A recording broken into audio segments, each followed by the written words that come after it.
નરેન્દ્રભાઈ, શા કારણે અત્યારે આપણે આવવું પડ્યું છે અને જોવા જઈએ તો જે આગની ઘટના બાદ તંત્ર જાગતું હોય, કતારગામની પરિસ્થિતિને કઈ રીતે જોઈ રહ્યા છો? આજે મારી ફરજ નરેન્દ્રભાઈ પાંડવ સુરતના લાઇટ એન્ડ ફાયરના વાઇસ ચેરમેન તરીકે હું પદ નિભાવી રહ્યો છું. જ્યારે વોર્ડ નંબર 8માં 2 દિવસ પહેલાં જ્યારે આગ લાગી હતી, આ આગને લાગને કારણે આજુબાજુના રહીશો વારંવાર અરજીઓ લેખિતમાં આપે છે કે નરેન્દ્રભાઈ, આપ લાઇટ એન્ડ ફાયરના વાઇસ ચેરમેન તરીકે હું તમને રજૂઆત કરું છું કે જે રાજકોટમાં જ્યારે બનાવ બન્યો હતો એ સુરતમાં ના બને.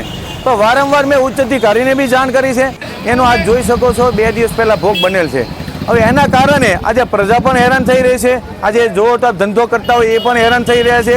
તો મારે જે ડોમ કે શેડ જે બનાવતા હોય એમને બી મારી રિક્વેસ્ટ છે, મારી ભલામણ છે કે આપ લોકોને ધંધો કરવો હોય તો ઇન્ડસ્ટ્રીયલ ઝોન છે, ત્યાં શાંતિથી કામ કરી શકો છો.